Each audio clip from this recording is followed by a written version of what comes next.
Welcome back to my YouTube channel.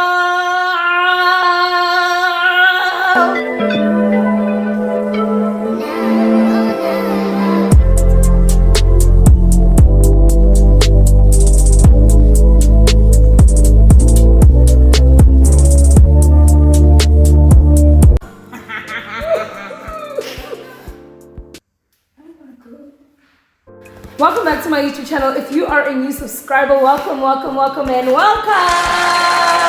And if you're a regular, you know what to do. Like this video, share. Like this video, share, comment, do what you gotta do, you know. But yeah, I am back with another video. This time it is not a vlog, it is a very educational let's grow type of video. And if you know me, you already know that next year around this time I'm trying to start a podcast. Yes, your girl is starting a podcast next year, but I'll tell you when that actually launches, when that actually starts. So yeah, so today's video is gonna be a lot different than what I usually do, obviously, which is vlogs. And I thought I should talk about a very serious topic, something that something that people actually have to hear. So my video today will be about relationships, and I'm talking about something I think a lot of girls are actually going through, like lately, especially in this generation. So well, today's video is going to be about placeholders. And disclaimer, I'm speaking about experience here. I'm not saying this is true. I'm not saying this is true for everybody, but I'm just talking about something that I think a lot of people can relate with, right? So, what is a placeholder? I think a placeholder is somebody that is holding a seat for somebody who's supposed to sit there. Basically, what I'm trying to say is, you're not the person who's supposed to be sitting there. You're just holding the space for somebody who's supposed to be sitting there. Let him cook. How does this apply to relationships? I think a lot of the time when, especially because dudes are not that honest, right? You find that you're place holding for somebody that they actually really want. And by that, they're just passing time. And by that, I mean that you're a rebound. That's the word. So I've got some tips on how to see that if you're a placeholder in somebody's life. So today, the first sign will be they were never going to choose you. You were just an available option for them to get with you. Basically, if they had an option, they wouldn't have gotten with you in the first place. If they even had the chance to, they wouldn't have even gotten with you in the first place. And I think that's the very first sign to see if you're a rebound. Like, their ex left them, they just come back. Their sneak link doesn't want to link with them no more, they just come back. Their talking stage didn't work out no more, they just come back. And they always people who use you as placeholders always come back out of nowhere. They will hit you with, hey, I missed you. Hey, life hasn't been good without you. Hey, I miss the days we used to talk. I miss the days you used to tell me this and this and that. Placeholders are users. People who use you, hey, you get it. Anyway, the second one would be, they act like they're consistent in the beginning, but a few months, they start getting inconsistent. Like a few months down the line, they start getting consistent. So in the beginning, they kind of show that they're reciprocating the energy just so that you actually fall in love with them or you actually fall for them. So they'll take you out, they'll buy you the flowers that you want, they'll say the things that you want to hear them say. They will do the most for them to actually get you into your feelings, but they know they're not there for they're not locked in. They're not there for a very long time. You know, they just, I don't know. I feel like that's a narcissistic trait. Sometimes they can be very love bombing. In the beginning, they could do every single little thing that you want. 3 months, 4 months. After that, the inconsistency starts. Now this person is busy. Now this person is no longer calling you the way they used to call you or text you. Now they see their friends a lot all of a sudden. Now they don't communicate. They always have conflict. It just starts getting messy because they're already kind of out, or they kind of out and they've already found someone else. That's the dangerous thing about being a placeholder. And then the third point would be, they're always so busy. Even if they do make time, it feels forced. Especially after 3-4 months, when they start showing the inconsistency, they all of a sudden they automatically become busy. Umuntu manje doesn't have time, babe, I have to work, I'm going to be working for this much, I won't be able to see you this weekend, can we move our date to the next month, can we, they will start having they'll be so occupied for no reason. They'll even start a business if they have to. But anyway, the fourth point would be, you become the initiator of plans while they just agree. Meaning they're not romantic. They don't plan anything anymore. They don't even plan anything from get-go. Sometimes they make it very obvious that you're rebound. Like in the beginning, they don't plan. They'll just be like, nah, babe, you plan. And then you think, oh, it's cute. He wants me to, tell him where we go and then we should go. No, it's not cute. It is not cute. Trust me, this person is not interested. They're not interested in making effort into pleasing you. They don't care. They just don't care. They're just passing time. You're a placeholder for a reason. You are reserving. Even reserving better. I don't know how to do it. You're just holding a space for the actual person, right? And then another tip would be they don't speak about we a lot. They're self-absorbed. And by that I mean when they're talking about the future, they're always referencing back to I want to do this, I start business, I want to do this. They never talk about, babe, what we're going to do in the future. I think we should, even if they talk about the future, it's short-term things. It's dates or going out. It's never the real things.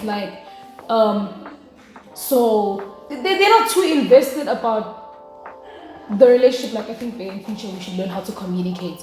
I think we should learn how to, we should learn our apology love languages. That's a thing, by the way. We should learn our love languages. Babe, what do you like? They're not trying to invest themselves into the things that they know would run long term because God just doesn't want you.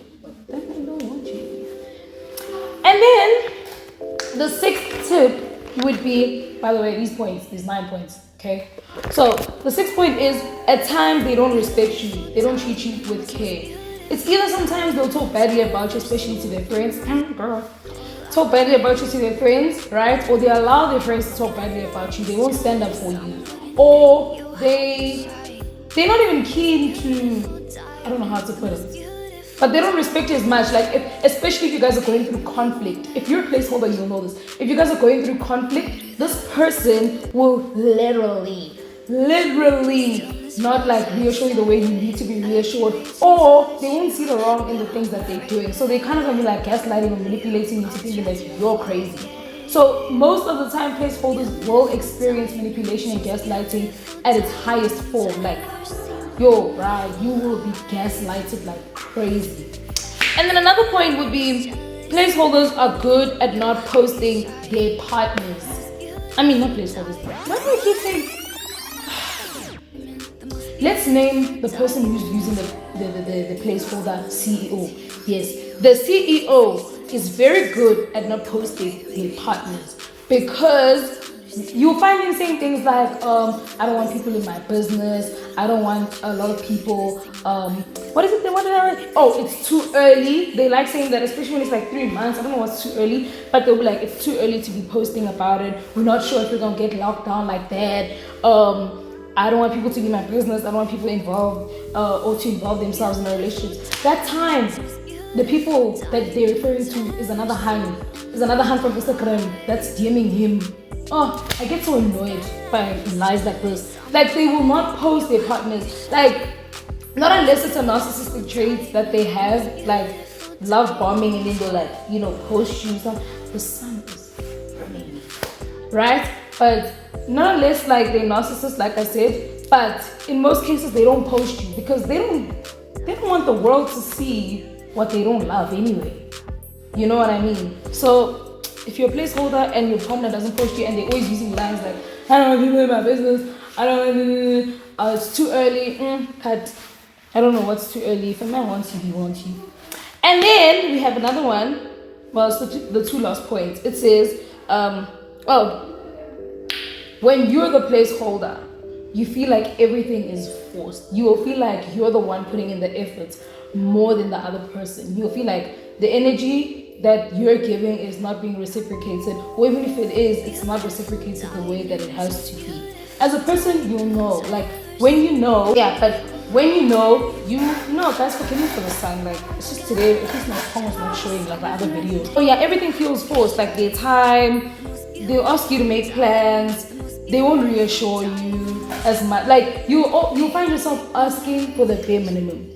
When I mean everything feels forced, that you'll find yourself asking for the things that should be naturally given, like reassurance, romance, dates, all of that. Like everything will just feel forced. Trust me, guys, I know what I'm speaking about because I will not mention anything. And then the last one, which I think hits home, is they'll expect special treatment / they'll also be very controlling whilst doing the bare minimum. So the CEO will do the bare minimum.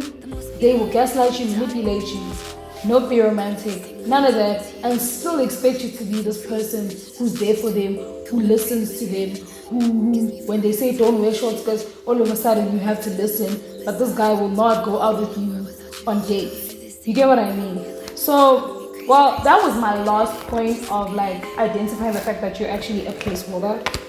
So I think moral of the story is, as a person, guy or girl, you'll know when something is not enough. You'll know when you are rebound. Rebounds are treated like rebounds. Not unless you're dumb and you didn't see it coming, or Bella in general, this person is very loving by nature and you confuse that with, I don't know how to put it, but yeah, just as a rebound, you'll know, cut that thing off. Like especially as the one red flag is if someone just came from a relationship and you going into it, bro, don't expect what happened in the past or the flowers he used to give to come to you, because if you're the rebound, he's gonna act like he doesn't know none of that. Men cannot be taught everything. Romance is something that it's a God-given gift for them, right? Like when I mean God-given gift, I mean it's in their nature to try for you, and that's what I consider romance. Not these whole materialistic. Okay, materialistic is a sort of romance, but a man will go out their way to show you that they care and appreciate you, and a woman will do the same for you. So anyway, that was me giving you guys a little taste of what my future podcast will look like. I'm just joking, but that was just me. I thought I should just let that out because I feel like a lot of people are going, and a lot of girls, like a lot of girls are going through this. And if you are going through this, leave that thing alone. Leave that thing alone and wait until you find someone who's actually going to, and wait for someone who's going to treat you like that seat belongs to you. That's what I mean. Don't be a little placeholder, and match the energy. Like just match, when I mean match the energy, if you know that the energy that you want is not given, don't give the energy. Also move, distance yourself, stay away, pray about it, leave that thing alone. And I say thing because these people are using you and they're not treating you based on your value. They're not treating you like value. So that is it for today. If you really enjoyed this video, you know what to do. Like this video, subscribe, comment, and don't forget to hit that notification bell so that every time I drop, you guys are able to be notified of my videos. And please share these videos, like relations to your grandma, your uncle, your auntie. Please share these videos because I really want to get to 1K subscribers pretty soon, and I'm trying to be consistent with y'all. So I'm gonna keep giving you guys content, and I think I'm gonna do these like once a week. I think that could work if I do these like once a week. But yeah, I love you guys and stay safe. Men over here.